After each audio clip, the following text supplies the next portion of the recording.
Já estamos chegando com o programa Mega Profissionais. Hoje o programa está repleto de convidadas especiais, temas polêmicos e atuais. Confira comigo as atrações do programa de hoje. Apareceu os primeiros dentinhos, tanto do cão quanto do gato, já é ideal levar no dentista veterinário para já tentar condicionar, principalmente a escovação, né? Então, quando se tem um cerimonialista, um gestor de eventos que acompanha esse processo, termina que traz uma segurança maior. A gordofobia é uma forma de discriminação. E a gente precisa entender que formas de discriminação são diversas, né? Ela pode vir em tom de uma brincadeira, de uma piada, de uma chacota. Hoje a dica é super importante para você que está começando o seu negócio de moda. Você já ouviu falar dos famosos 3 P's? Primeira coisa é tentar organizar uma agenda, organizar um tempo para que nós não sejamos acometidos por várias situações que não conseguimos fazer. Não falei para vocês? Temas atuais, importantes e polêmicos. Fique atento. Daqui a pouquinho nós voltamos, depois do nosso intervalo.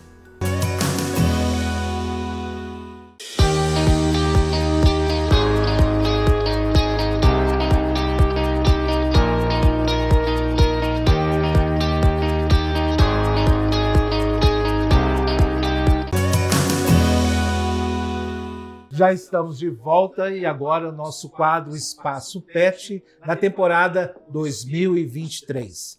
Vocês sabiam que existe médica veterinária especializada em odontologia?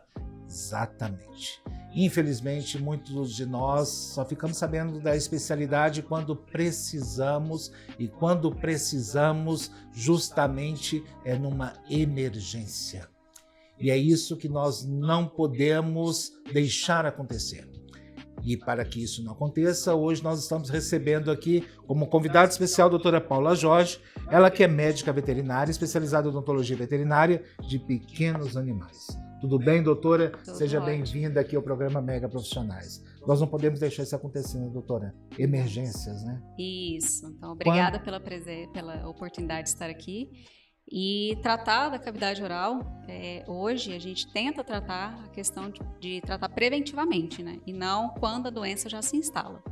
Quando? Qual é o melhor momento de nós procurarmos ali uma consulta com a médica veterinária especializada em odonto? Apareceu os primeiros dentinhos, tanto do cão quanto do gato, já é ideal levar no dentista veterinário para já tentar condicionar principalmente a escovação, né? A escovação dos dentes, assim como nós humanos, deve ser diária, não precisa ser de 3 a 4 vezes ao dia como nós, porque os animais, diferentes da gente, eles não desenvolvem a cárie como nós humanos, devido ao pH da cavidade oral do animal, que é um pouco mais alcalino. Então, as bactérias que são bactérias que causam a cárie, elas não se desenvolvem com tanta facilidade na cavidade oral desses animais. Então é muito bom, doutora, porque eles não vão ter problema de dente. Porque um dos maiores problemas é a cárie, não é isso? No ser humano, sim. Agora, no cão e no gato, não. A doença periodontal, que é o que é? Aquele tártaro, aquele acúmulo de sujidade que mineraliza ou calcifica na superfície do dente, que a gente chama de cálculo ou tártaro, né? Aquela crosta esverdeada, marronzada na superfície do dente, ele vai se formando ao longo dos anos do animal. Tem animal que, dependendo dependendo da imunidade da cavidade oral, principalmente as imunoglobulinas A, ele se desenvolve mais cedo ou mais tardiamente, né? E depende do que o animal também se alimenta.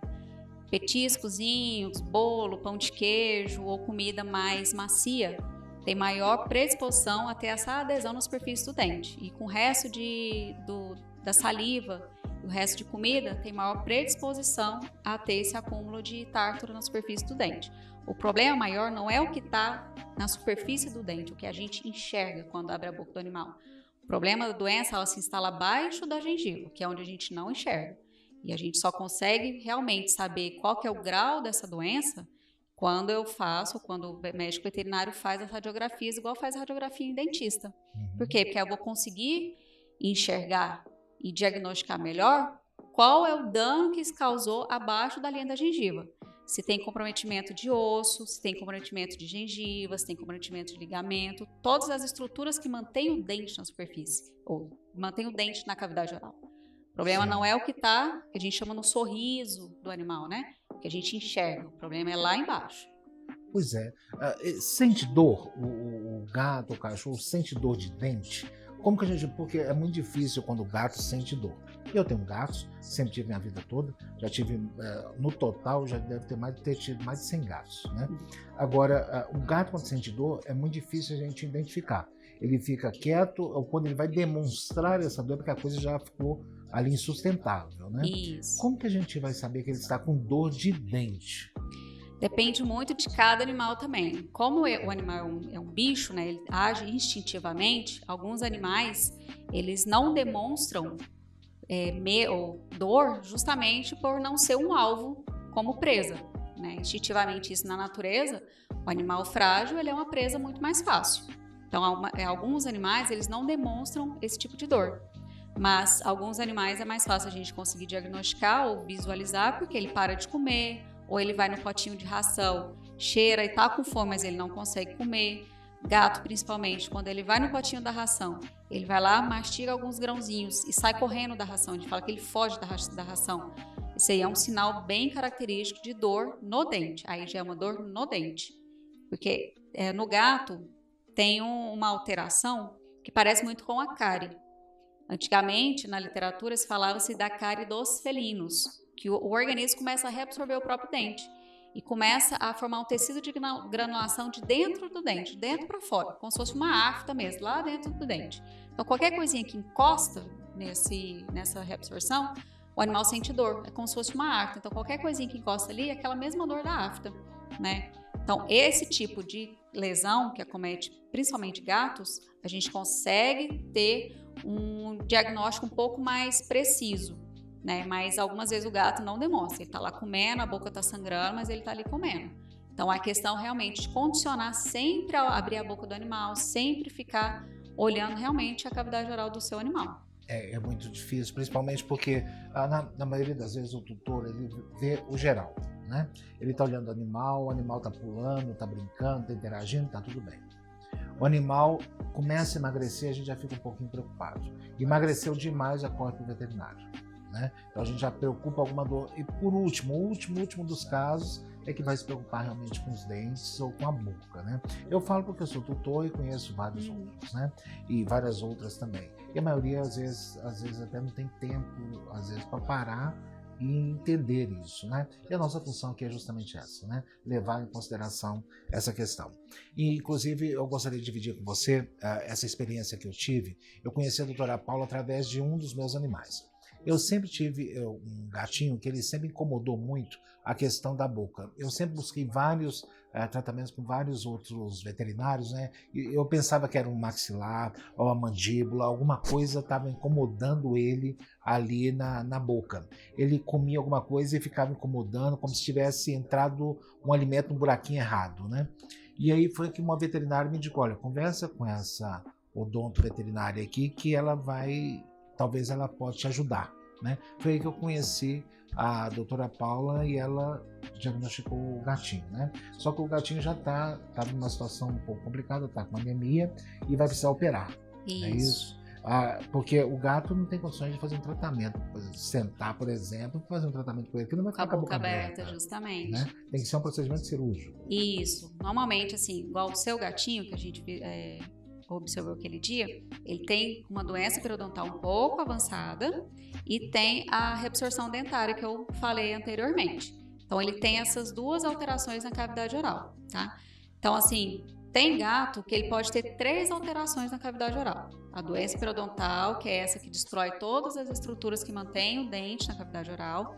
A lesão reabsortiva ou reabsorção dentária, que é o organismo começa a reabsorver o dente, não se sabe a causa, não tem bactéria associada, e um dente não tem associação com o do lado. Então, pode ter a reabsorção de um dente, pula 2 dentinhos, reabsorção do outro. Ou ter reabsorção só de um dente, ou ter reabsorção de vários dentes no mesmo animal.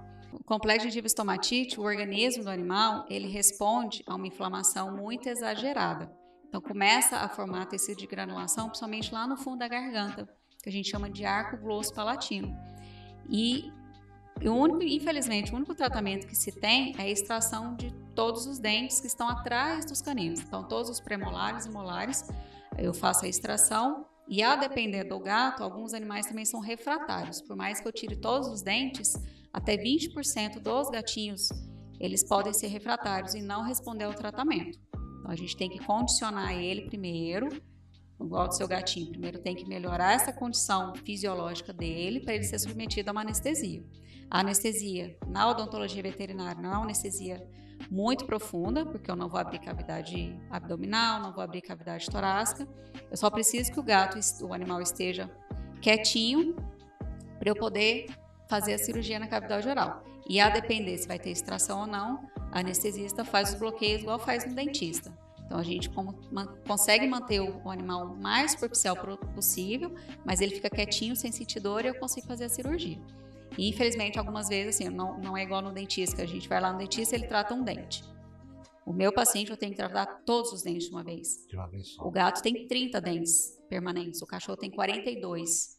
Então, a depender do grau da doença, se é doença periodontal, se é reabsorção dentária ou se é complexo, no caso do gato, eu tenho que tirar até 20, 30 dentes de uma vez. Nossa, mas aí se o animal perde todos os dentes, por exemplo, ele não consegue voltar a comer? Consegue voltar a comer normalmente depois. Como? Uma ração pastosa? Isso, no pós-operatório imediato, a depender do caso, eu coloco até sonda esofágica para fazer alimentação via sonda, tá? Mas depois de 7 a 10 dias, a mucosa já queratiniza, já cicatriza, né? E ele consegue voltar a comer ração seca normal. Porque, na verdade, hoje em dia, os nossos animais, os nossos pets, eles não mastigam como antigamente, né? Antigamente, na natureza, eles caçam a presa, eles rasgam o couro da presa e fica mastigando aquela presa por muito tempo. Hoje em dia, os grãozinhos das rações são pequenininhas, então eles dão lá 2, 3 abocanhadas no potinho e já engolem praticamente a ração inteira. Então, eles meio que perderam esse hábito de ficar mastigando. E não tem problema na digestão? Não, porque o grãozinho já está do tamanho, eu acho que suficiente para poder já ir no estômago e o estômago já faz essa digestão. Agora uma pergunta. Bom, antigamente se falava muito que tem que se dar o osso pro cachorro roer para evitar a placa bacteriana, para evitar o tártaro, né? Periodicamente tem que dar. Isso procede? Ainda continua assim? Não. Hoje em dia não, porque antigamente o cachorro, principalmente o cachorro, ele era criado do quintal para fora, né? Ele não tinha o hábito de ficar dentro de casa como os animais de hoje em dia, né? Então, antigamente fazia arroz com fubá, jogava resto de comida, não era um alimento específico para o animal, era o resto da nossa comida que se dava para o animal. E ele não tinha uma sobrevida tão grande como está tendo hoje em dia, né? Sim. Antigamente os animais viviam, 6, 7 anos. Hoje eu tenho um paciente de 21 anos, 20 anos, né? Então hoje, graças a Deus, essa questão de alimentação para os nossos animais melhorou bastante.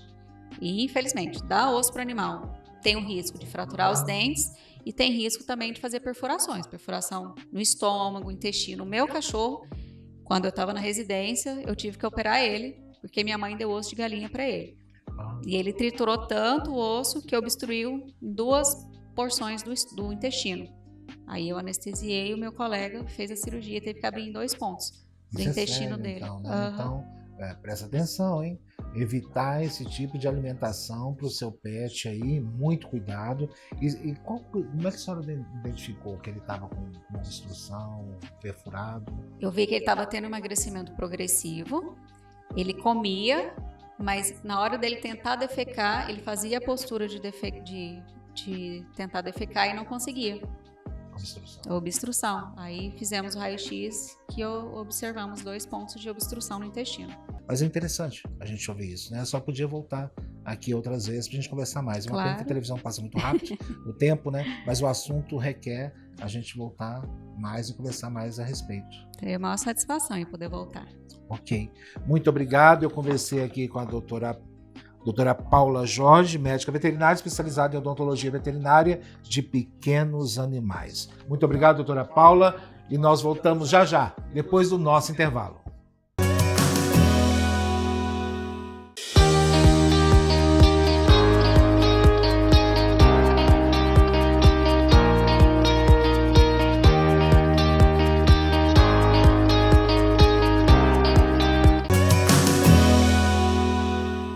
Já estamos de volta e agora nós vamos abordar um tema muito sério.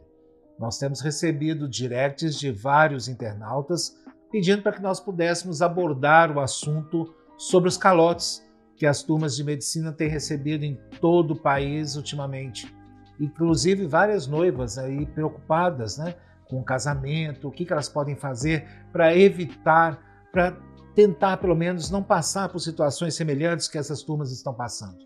Inclusive nós tentamos ali tranquilizá-las, né, que uma coisa é uma coisa, outra coisa é outra coisa, mas não adianta. As noivas sempre muito preocupadas, né? O que nós podemos fazer é conversar sobre o assunto, tentar esclarecer algumas dúvidas. Nós convidamos para estar hoje aqui conosco no programa a gestora de eventos Solange Souza para tentarmos esclarecer dúvidas e tentar também ali tranquilizar as noivinhas, né? Tudo bem, Solange? Seja bem-vindo ao programa mais uma vez. Tudo bem, Tancredo? Boa tarde a todos.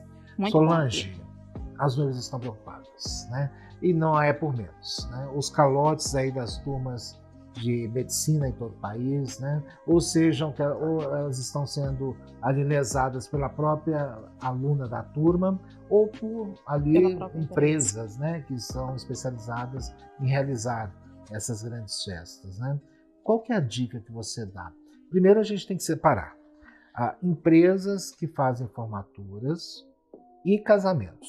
Né? A diferença básica é que a noiva, quando vai fazer o casamento, ela contrata um cerimonial e profissionais ali separados. A formatura não. A turma já contrata uma empresa especializada e a empresa que vai contratar ali os prestadores de serviços. É assim que funciona. Isso mesmo, querido. A noiva ela tem essa particularidade, né, dela ter ali um profissional junto a ela, acompanhando mais de perto ali o processo de contratação dos fornecedores, o que difere ali das empresas de formatura. Então, quando se tem um cerimonialista, um gestor de eventos que acompanha esse processo, termina que traz uma segurança maior, né, tanto para a noiva ou para qualquer outro cliente que vai organizar um evento. Certo, mas eu fiquei em dúvida aqui, cerimonialista e gestor de eventos é a mesma coisa?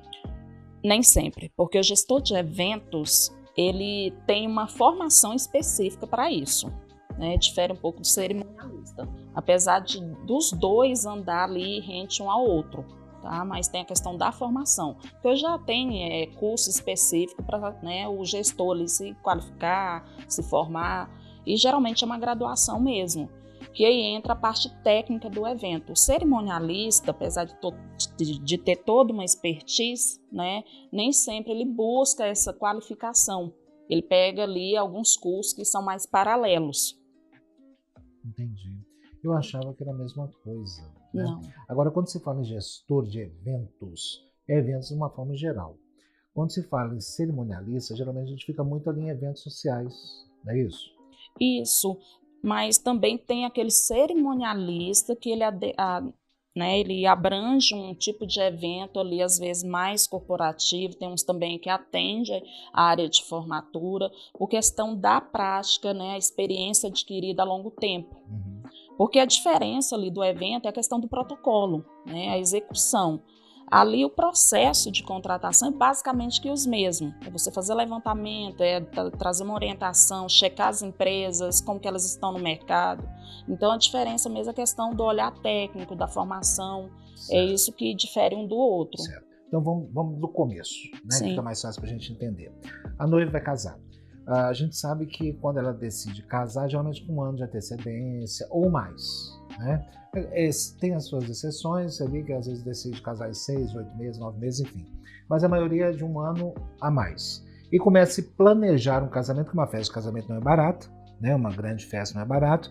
Então eles começam a se planejar financeiramente esse casamento. E geralmente começam a poupar ali dinheiro, né? Quando contratam um cerimonialista ou quando contratam os profissionais de eventos, eles começam às vezes a, claro, pedir um valor de entrada para reserva ali da sua agenda e pedir às vezes pagamento parcelado, né? Eu não sei como é que está funcionando isso. Está funcionando assim a área de eventos? Depende muito do profissional. Cada um trabalha uma particularidade de pagamento. A gente sempre orienta, né? Vai fechar o contrato, passou todo o processo de levantamento com relação à empresa, dá uma entrada e interessante às vezes jogar esse pagamento um pouco mais para frente, mais próximo ao evento. Tá. Boa parte das empresas hoje já entende isso, Então, às vezes, eles nem pedem ali o parcelamento, já trabalha dessa forma, uma entrada e o restante próximo ao evento. E qual o percentual dessa entrada? Geralmente, o que é praticado é 30%. Né? O ideal é que seja, tá? Porque não tem cabimento. Às vezes, você ali contrata um profissional 1 ano antes do seu evento, você dá 50% do valor já do serviço, eu acredito que não faz muito sentido. Né? Então a gente orienta, não, vamos ali na entrada, que é padrão do mercado, 30%, tem uns que praticam 20%, mas de praxe é os 30%. Certo. Ali já reserva datas. Isso, né? já reserva, já garante aquela data para o cliente. Certo. E vai chegar no próximo evento o pagamento. Isso. Na área da formatura, não é feito dessa forma. Me parece que é feito um pagamento mensal. Isso, a formatura, né, tem todo um contexto ali primeiro, porque o que difere a noiva ali da formatura, né, o casamento? A noiva, ela contrata e ela tem contato direto, então ela vai negociar essa contratação. Ela vai no decorador, no buffet. Isso com um cerimonialista lá. Tudo, cerimonialista junto o tempo inteiro ali, né, se for uma assessoria completa. No caso da formatura, geralmente é a comissão, né, tem que ter uma comissão à frente da turma que vai nortear essa contratação com aval da turma, porque esse projeto ele é apresentado à turma. E aí ele contrata a empresa e de imediato já se começa um pagamento parcelado, porque é um volume maior de clientes. Enquanto tem uma noiva que contrata diversos profissionais, de cá às vezes nós temos ali 40 formandos pagando uma empresa. Então é diferente até para você administrar isso fica um pouco complexo. E aí a empresa ela já trabalha esse parcelamento já de imediato até a data de execução desse evento. 4 anos em média, 4, 5 anos, né? Isso. Em caso até de 6 anos. Isso. Agora sim, a gente tem visto muitos casos aí, né, Tancredo, do que está ocorrendo com relação às turmas, principalmente de medicina, que geralmente é um investimento muito maior devido, né, ao tipo do curso. É interessante, às vezes, você não contratar assim, faltando tanto tempo para a formatura. Pode sim ir olhando ali as empresas, fazer um levantamento, de preferência buscar referências. Se tiver como contratar um especialista para andar junto com você, um profissional qualificado, um cerimonialista, um coordenador, tá? Para você não sair contratando a empresa de qualquer jeito. E aí, você deixar para mais perto esse processo de contratação. Faz um caixa, às vezes, eu acredito que traz uma segurança maior. Né? Na minha época de formatura, pelo menos eu acho que na primeira faculdade que eu fiz, tinha uma questão dessa. Você abrir uma caderneta de poupança, uma conta no banco, eu não lembro bem. Foi na primeira faculdade, na primeira faculdade que eu fiz. E você abriu uma conta e ali se ia depositando, né? Acho que era uma caderneta de poupança naquela época. E se ia depositando e depois, mais próximo, contratava. Parece que agora mudou. As últimas turmas mudaram, né? Os últimos anos foram mudando. Se paga direto para a empresa, o que eu acho arriscadíssimo, né? Porque você não sabe como é que estão as coisas, né? Depois da pandemia, então, ficou pior. Pós-pandêmico é aquilo que eu estava falando, né? É interessante porque a comissão em si, geralmente quando eles chegam a uma empresa, eles fizeram um levantamento ali de orçamento, de empresa no mercado, esse tipo de coisa. Mas eles não têm aquela experiência, né, de vivência ali com relação ao mercado. Por isso que é interessante, às vezes, até custear um profissional, porque o coordenador, o gestor de evento, que seja o cerimonialista, ele vive aquilo ali praticamente que diariamente. Então, ele está mais ciente de como está a situação no mercado. E aí, hoje, de imediato, você contrata essa empresa e já começa a efetuar esses pagamentos. Sabe uma coisa que me chamou muita atenção? Uma reportagem que a gente viu no Fantástico, eu posso citar aqui a fonte, que me é permitido, uma reportagem que a gente viu no Fantástico, onde dos alunos, né, falou, olha, a gente viu lá nas redes sociais, eles falando que era a melhor empresa do Brasil em formaturas de medicina. E aí nós acreditamos e tal. Mas, gente, como assim? Você viu lá no Instagram, a pessoa escreveu lá que é a melhor empresa e você acreditou? Então tá fácil demais. Qualquer coisa que eu escrevo no meu Instagram, a pessoa vai lá e acredita porque está escrito no meu Instagram que eu sou a melhor empresa no Brasil. Não investigou, não foi atrás, não foi. Tem casos que a pessoa não vai nem ali no Reclame Aqui, né, que é um site público, para ver as questões, já vai comprando, já vai investindo ali na questão, né, são pessoas de bom coração. Eu acho assim, infelizmente eu tenho que citar um fato aqui, nós julgamos os outros pela gente, né? Essa é uma verdade, né? Então as pessoas elas não são capazes de dar calote nos outros e acham que todo mundo é igual. E não é assim, né? O mercado não é assim, infelizmente não é assim. Então a gente realmente precisa tomar os cuidados, os devidos cuidados e procurar pessoas que estão no mercado. Né? Não adianta eu querer entrar numa área que eu não estou acostumado e querer arbitrar ali coisas que eu não estou acostumado. Né? Eu vou ter problemas, não é isso? É isso aí. A questão da rede social, como você citou, é uma situação muito complicada e perigosa. Porque ali é uma vitrine, gente. Vitrine você coloca da maneira que você quer apresentar o outro.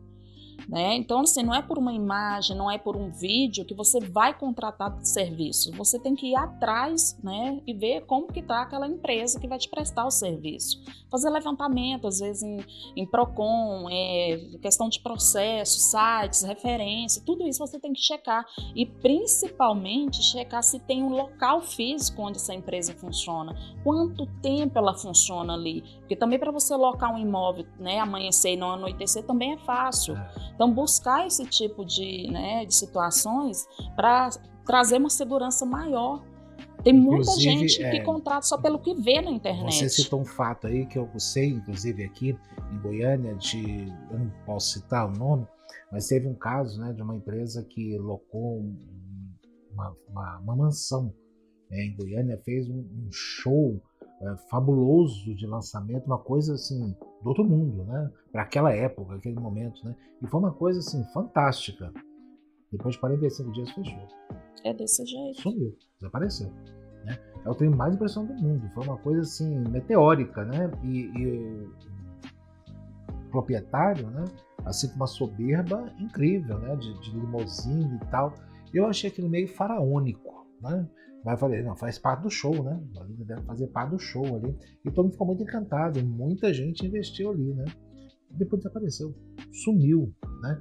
E as pessoas realmente investem, né? E vão ali, pegam carona naquela história e vão embora, né? Vão. A questão da emoção também, né, Tancredo? É bonita aos olhos, é bonito aquele espetáculo. A formatura, ela traz algo muito glamuroso, né? Porque envolve muito sonho, é muita gente vivendo um único sonho ali. Né? E aí o formando, ele busca muita praticidade, e é aí que mora o perigo, porque ele vai pelo impulso, contrata. Então assim, é interessante ver se essa empresa ela tem um histórico dentro da instituição, se ela já prestou serviço para outras turmas, checar na instituição como que foi essa prestação de serviço, ver a questão do local, se existe, né, uma estrutura física, e é para além das redes sociais, porque hoje tudo é rede social, né? Sim. Então, você tem que checar mesmo, não tem jeito, porque ali você está investindo, é um investimento de tempo, de dinheiro e uma expectativa também. Sim. Bom, agora também nós sabemos que a questão de quantidade de tempo no mercado também não é tudo, né, Solange? Não, CNPJ, quantidade de tempo no mercado, isso aí não te garante. Não, infelizmente não, né? Eu tenho outros questionamentos, eu queria te pedir que você permanecesse com a gente aqui, eu preciso chamar um quadro, um intervalo, e você permanece com a gente aqui mais um pouquinho, só para a gente conversar já. Pode ser? Pode ser. E agora nós vamos para o nosso quadro Empreendedorismo Digital com a Larissa Noda. Vamos lá ver as nossas dicas de hoje.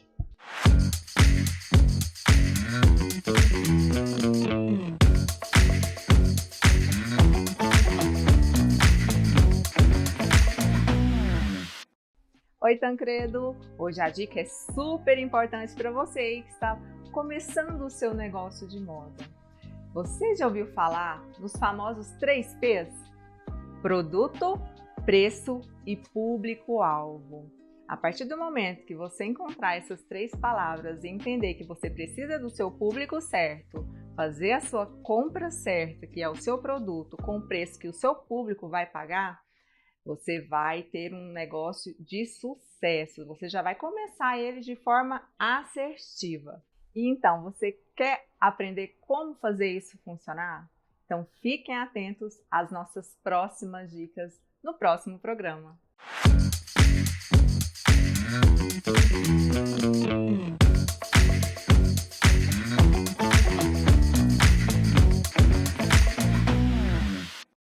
Ok, Larissa, muito obrigado pela sua participação. Até semana que vem. Só que o programa Mega Profissionais volta já, depois do nosso intervalo.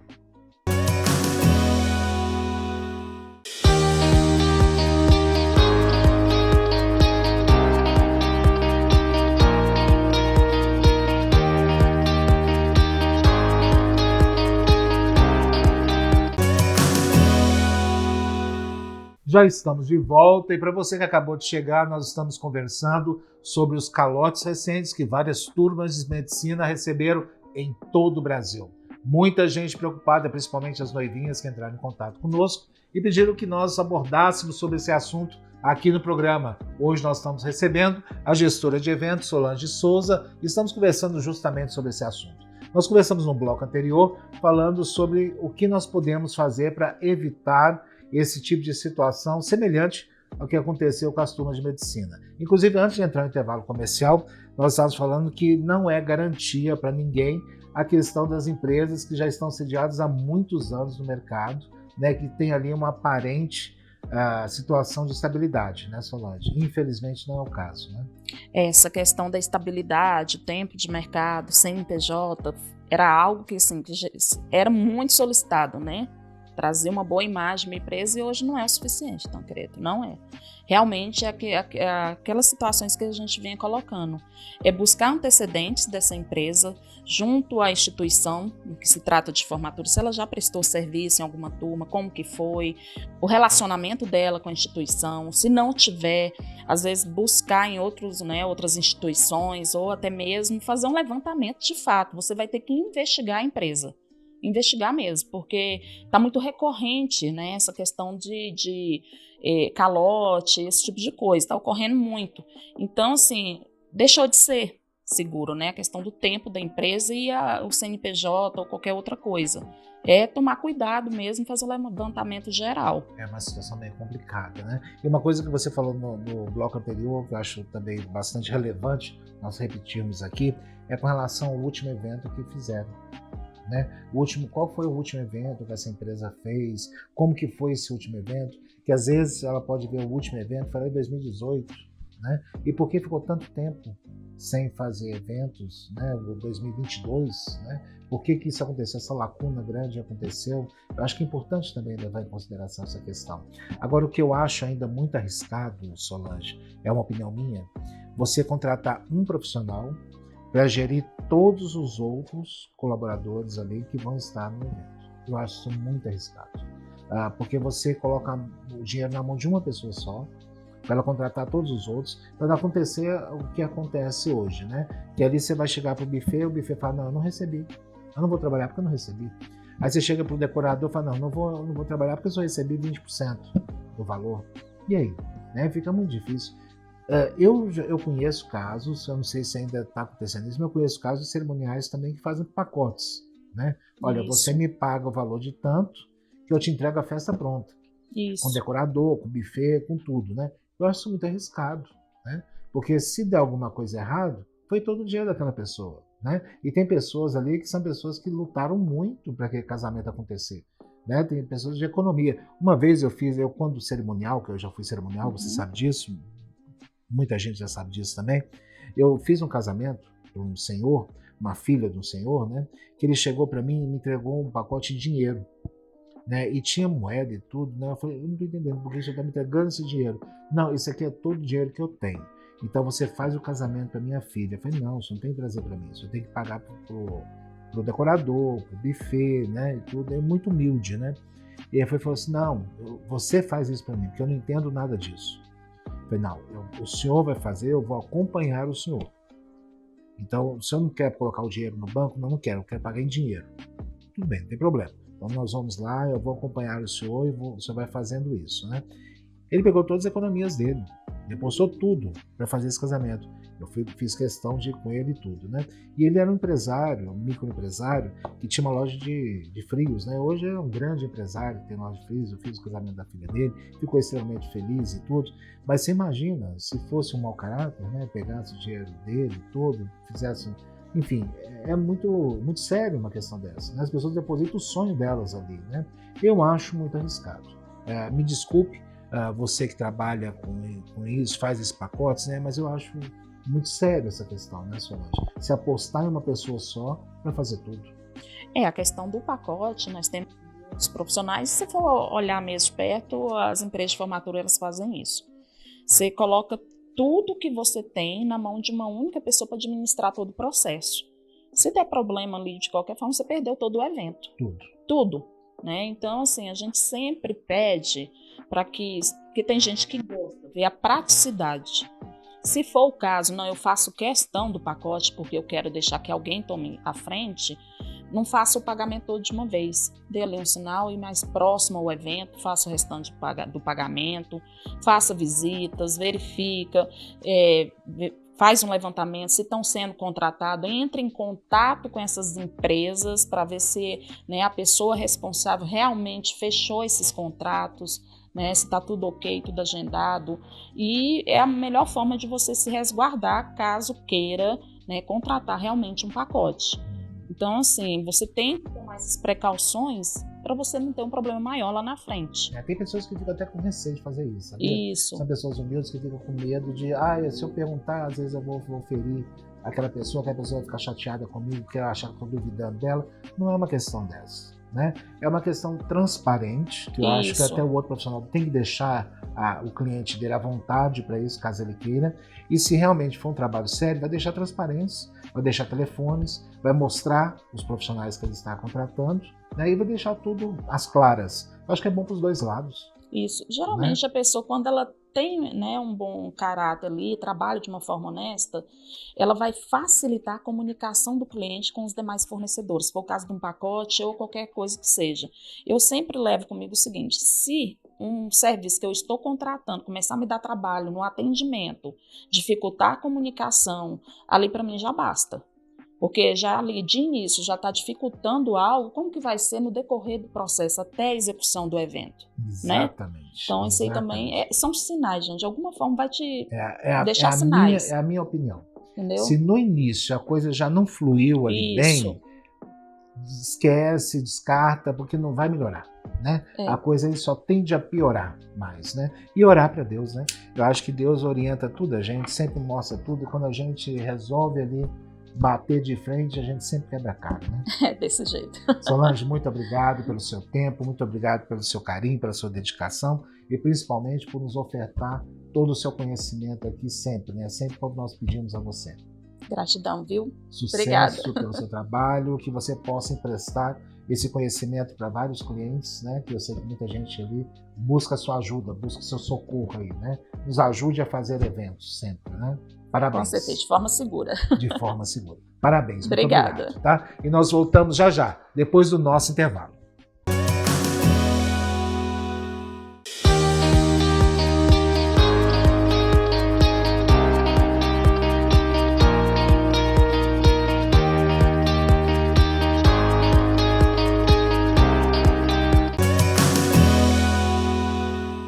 Já estamos de volta e agora o nosso quadro Em Busca do Equilíbrio com Miriam Moraes, respondendo as perguntas dos nossos telespectadores. A pergunta hoje vem de Jataí, da cidade de Jataí, Goiás, de Pedro Novaes. Ele pergunta o seguinte para você, Miriam: em alguns momentos do dia perco a calma e acabo perdendo a concentração e foco no que tinha que fazer. Como devo agir nesse momento para retomar o equilíbrio, Miriam?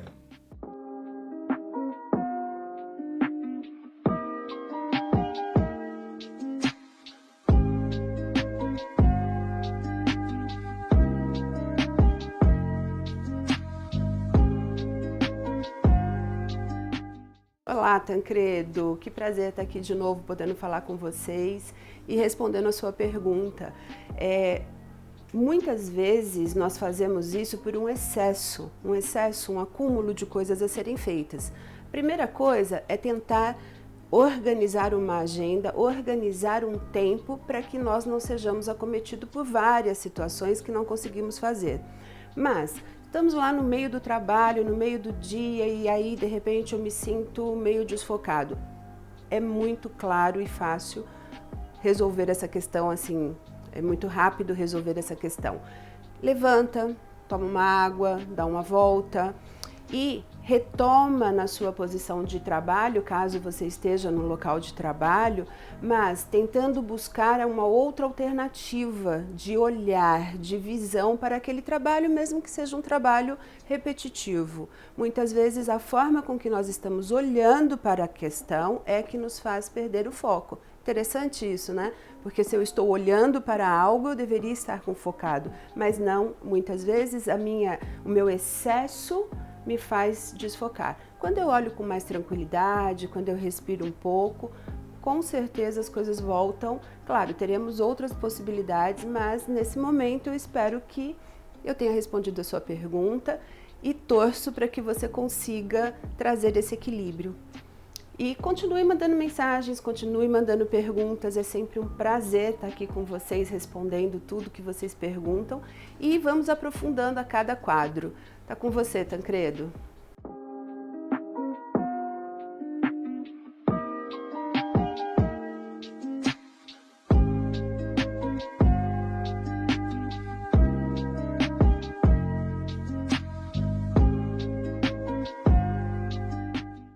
Ok, muito obrigado, Miri. Até a semana que vem. E agora vamos falar de um tema muito, muito importante que cabe, claro, a todos nós uma compreensão especial e eu vou esclarecer pelo menos minhas dúvidas pessoais também.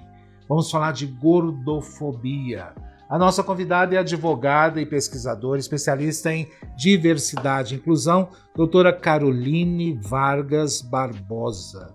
Tudo bem, doutora? Olá. Seja bem-vinda ao programa, tudo bem? Tudo bem, obrigada pelo convite, é um prazer estar aqui. Doutora, vamos falar de gordofobia. Eu, particularmente, quero entender um pouco mais sobre o assunto. Bom, eu sou gordo desde quando nasci. Exatamente desde quando nasci. Sempre fui gordinho, né? Eles falavam que eu era gordinho. Eu sou de uma geração em que eles falavam que a criança tinha que ser saudável, aquela gordinha. Se ele não fosse gordinho, não era saudável, né? Quando estava magrinho demais, as crianças estavam doentes, alguma coisa assim. E aí cresci, né? Na infância, adolescência, passei por bullying, sim, na escola, né? Inclusive estudei em colégio internato, né? Mas o bullying para mim era normal, entre aspas, fazia parte da história ali, né? E ali assim eu fui crescendo e passei por algumas situações, né? Hoje nós temos o termo gordofobia. O que é a gordofobia, doutora? Ainda para mim, eu não entendo, não consigo diferenciar algumas situações e eu sou gordo. Bom, a gordofobia é uma forma de discriminação e a gente precisa entender que formas de discriminação são diversas, né? Ela pode vir em tom de uma brincadeira, de uma piada, de uma chacota. Ela pode vir dentro da esfera laboral, dentro do trabalho, pelos colegas, por um superior, negando acessos, com dificuldades de ter os mesmos acessos que as outras pessoas, por exemplo, estruturais mesmo, né, ambientais. Ela pode vir como uma forma de discriminação na prestação de serviço e na prestação de consumo, na possibilidade de consumo, por exemplo, as roupas específicas, também foi um debate na moda, né, muito grande de como ter a inserção de uma visão de todas as pessoas com todos os corpos. Então, na forma de discriminação da gordofobia, significa que as pessoas visualizam outras pessoas de maneira inferior ao ponto de achar que elas podem ser motivos de brincadeira, chacota e tratamentos diferentes, porque tem um corpo que é considerado fora do padrão, né? Só que esse padrão ele foi construído historicamente, né? Como o senhor falou. Eu fui vítima de bullying, né? Eu também sofri isso na minha infância, mas porque havia uma construção. Eu sempre fui gordinha. Sempre.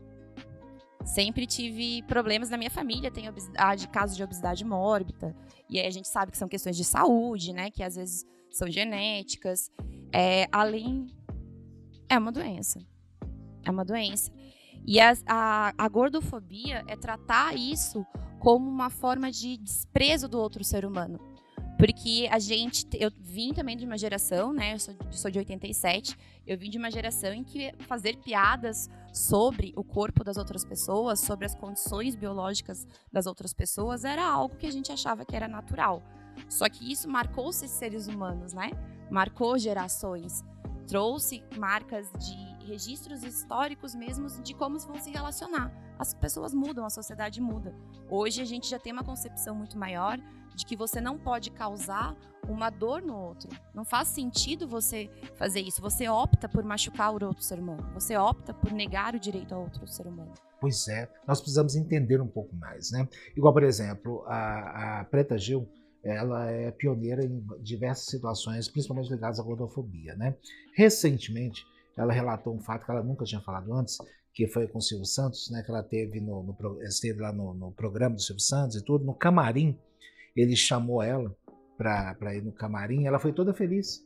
Ela foi realmente muito feliz, que ela tinha certeza que ele ia chamar ela para ter um programa dela ali na casa, né? Ela foi muito feliz, né, nesse sentido. Quando ela chegou no camarim, ele chegou e pegou um pedaço de papel e começou a anotar, né? Falou assim, olha, Preta, eu vou te dar um telefone aqui de um endócrino que é muito bom, ele me ajudou muito a emagrecer, ele vai te deixar muito feliz, porque ele vai te emagrecer também. Então, ela saiu tão sem graça, né? Ela ficou sem ação, que ela foi esperando uma coisa e teve outra, né? Ela foi tão sem ação, foi embora e tal. Aí fica uma história, porque ele achou que estava fazendo um bem para ela. E ela se sentiu extremamente ofendida. Isso foi uma gordofobia? Sim, a gente fala em institucionalizar os corpos. Algumas pessoas acreditam que elas têm essa capacidade de institucionalizar o outro corpo, de chegar na outra pessoa, invadir o espaço dela e falar, olha, eu acho que você não está feliz, porque eu estou vendo o seu corpo da maneira que eu estou interpretando, você não está feliz, então olha o médico. Institucionalizar, inclusive, pela maneira médica, né? Com intervenção, por exemplo, médica. Isso é uma forma de discriminação também. Como a gente estava falando, a sociedade vai mudando, né? A gente está num momento social, de sociedade, de reconhecer os indivíduos, de empatia, de solidariedade com as pessoas, que a gente precisa ponderar o que a gente fala. É por isso que a gente é ser humano, porque a gente tem o controle racional das nossas emoções. Então não pode sair falando e indicando. E sem contar que a gente está falando também de saúde mental, né? Quantas pessoas magras dentro da estética, do padrão que foi construído, não tem saúde mental? Por que a gente julga que a pessoa gorda tem algum problema de saúde mental, né? Às vezes ela tem, inclusive, muito empoderamento, muita certeza disso, da sua saúde, de como ela se comporta no mundo, de como ela vai trabalhar, como é o caso da Preta Gil, né? Além disso, é possível que pessoas que não estão no padrão estejam bem de saúde, né? Estejam com seus exames totalmente adequados. Tá, tudo bem. Aí a gente já identificou que foi uma gordofobia. E aí? O que fazer? Bom, como eu falei, são vários tipos de discriminação. Pode ser por chacota, por uma não prestação de serviço, ou por uma intervenção. Mas é um crime isso? Não. Então, ela não chega a ser um crime porque não foi tipificado na lei. Quando a gente fala da esfera penal, é preciso tipificar a lei. Isso significa que tem que ter lá um artigo na legislação dizendo gordofobia é crime, é discriminação contra pessoas obesas. Isso não existe na nossa legislação. Mas a gente tem algumas jurisprudências que abrem essa discussão, e principalmente a pesquisa científica, que é por isso que eu me coloco como pesquisadora, né? Eu sou doutoranda em Direito, faço pesquisas na área de diversidade e inclusão, porque é a pesquisa científica que transforma a realidade social e jurídica, né? A gente pode trazer a denúncia que é necessário uma legislação de crime, por exemplo, como aconteceu recentemente por uma decisão do STF do crime de homofobia. Foi por meio jurídico, né? Foi a transformação pelo meio jurídico, judicial. Quando a gente pensa nesse aspecto, não é possível dizer que é um crime. No entanto, a gente tem outra esfera dentro do direito, que é a esfera do direito civil, por exemplo. Então, cabe responsabilidade civil. A partir do caso, dependendo do que aconteceu, podem caber danos morais, danos materiais, né, de tudo que foi causado de dano. Esses danos são pagos de forma pecuniária, né? E também a gente tem a esfera laboral. Dentro da esfera laboral, se é dentro de uma prestação de serviço, que no caso ela foi convidada, por exemplo, pelo Silvio Santos para uma prestação de serviço, é possível você identificar o dano moral dentro da esfera laboral também. E aí, por isso que é importante, por exemplo, grandes empresas que estão adequadas ao Pacto Global, à ONU, aos direitos humanos, aos Objetivos de Desenvolvimento Sustentável, ter um compliance interno que explique não só para os superiores, mas para todos a cadeia produtiva, questões de discriminação como gordofobia, né? Para não causar prejuízos para a empresa e para os seus funcionários também. Então, a gente tem várias esferas que podem ser acionadas, mas não como um crime ainda. Ainda estamos em processo de aprendizado, Sim. né? Porque o termo é novo, embora as situações são, né, estruturais, né? São bem antigas, né? Igual, por exemplo, eu, quando vou viajar, eu não vou comprar uma passagem na classe econômica, eu vou numa classe executiva. Primeiro porque eu quero mais conforto e segundo que eu sei que na classe econômica não vai dar. Eu vou ficar apertado, vou incomodar outras pessoas, porque o banco é estreito, não dá, não vou caber atualmente. Principalmente porque eu estou usando os corticoides nos últimos meses, ganhei muito peso, né, muito além do que eu já tinha, e estou agora no processo de que eles chamam de desmame de corticoide. Mas enfim, estou gordo, estou obeso, né? Igual quando eu vou no voo doméstico, por exemplo. Eu vou naqueles mais conforto que ficam lá na frente também, pela mesma história de cadeira. Isso não é gordofobia. Sim, pode ser considerado. A gente tem uma Mesmo indicação. eu tomando essa atitude, eu achando que vou incomodar as pessoas. Sim, porque aí é uma atitude sua, né, do ser humano enquanto naquelas relações sociais. Mas você está tendo essa atitude porque a empresa não oferece um parâmetro de igualdade. E esse parâmetro de igualdade é tratar os desiguais de forma desigual para atingir a igualdade. Isso é um princípio básico do direito que a gente aprende no início do curso. E por isso deveriam ter cadeiras diferenciadas. E aí a gente entende para essa coisa estrutural, porque o próprio mercado não pensa em oferecer serviços e produtos para essas pessoas, exclui essas pessoas. Quanto mais no acesso ao trabalho para que elas possam ter o seu dinheiro e poder comprar. Muitas vezes elas não, por muitos anos a gente não teve acesso a vestuário de forma adequada, agora que a gente tem uma movimentação, né? Agora a gente tem representações culturais que a gente chama de materialismo cultural. Então, dançarinas, por exemplo, da cantora Anitta, que são obesas, que dançam brilhantemente. A gente começa a ver mais representações. Abertura do Fantástico também. Exato. Isso é representação cultural, isso a gente chama de materialismo cultural. Significa que a gente está começando a fazer uma mudança estrutural. Essas pessoas começam a aparecer como iguais, como seres humanos, que têm condições diferentes. A gente pode colocar isso dentro de um espectro muito maior, que chama capacitismo. Capacitismo é a discriminação contra as pessoas com deficiência. Isso a gente tem o Estatuto da Pessoa com Deficiência, que vai trazer um conceito de discriminar em razão do corpo, das condições biológicas. Não entra o gordo não entra aí. Não. O obeso não entra aí. Não, uma questão de deficiência. Mas se a gente amplia esse conceito, a gente consegue, saindo do Código do Estatuto da Pessoa com Deficiência, ampliando para a teoria geral do direito, para os princípios do direito, a gente consegue ter uma interpretação que a gordofobia também é uma forma de discriminação em razão da capacidade. Porque a pessoa acha que o outro não tem capacidade. A pessoa acha que o outro não é feliz. É preguiçoso. Que o outro é preguiçoso. Essa construção cultural, ela veio de vários movimentos da própria transformação da indústria, de acesso às moradias, de acesso aos bens de consumo, né? Que também tem um nome científico que chama materialismo histórico. E é isso, essa transformação social significa que a gente está começando a dar empoderamento para esses sujeitos e entendê-los não como uma pessoa com deficiência, são conceitos diferentes, mas dentro da ideia de capacidade. O que é capacidade? Quais são as habilidades de uma pessoa? As habilidades são somente as físicas? Hoje a gente não tem só habilidade física, por exemplo, trabalho físico. Mas mesmo que seja uma habilidade física, por que a pessoa gorda não pode fazer? Como eu falei, tem dançarinas, né? Agora, eu acho que eu sofri uma gordofobia recentemente. Porque eu cortava cabelo no mesmo lugar, né? E devido ao corticoide eu engordei muito, né? E quando eu fui cortar cabelo no barbeiro, ele falou, olha, eu acho que é melhor você não vir, porque eu comprei uma cadeira nova. Eu acho que não vai ser bom para você e tudo. Alguma coisa assim que ele falou, né? Para meu assessor, né? Falei, então eu não vou estragar a cadeira do rapaz lá, porque eu tô gordo demais, né? Eu automaticamente assumi isso. Isso seria uma gordofobia? Sim, totalmente, uma gordofobia e que está tão internalizada por conta desse problema estrutural que você internaliza como um problema seu.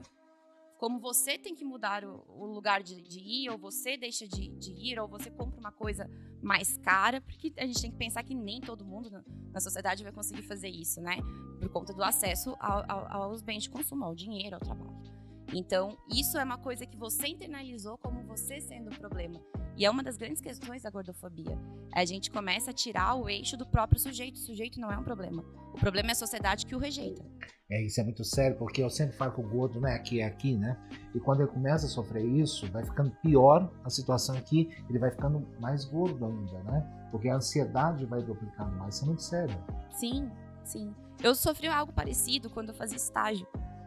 Lá em Santa Catarina, eu fazia estágio com um magistrado, na época. E aí uma festa do gabinete, assim, eles foram servir um pedaço de bolo. Na época eu já estava começando também a engordar bastante, também estava tomando corticoide. E aí ele falou assim, nossa, eu vou ter que pedir uma cadeira mais reforçada pro tribunal, de tanto que a Carol está engordando.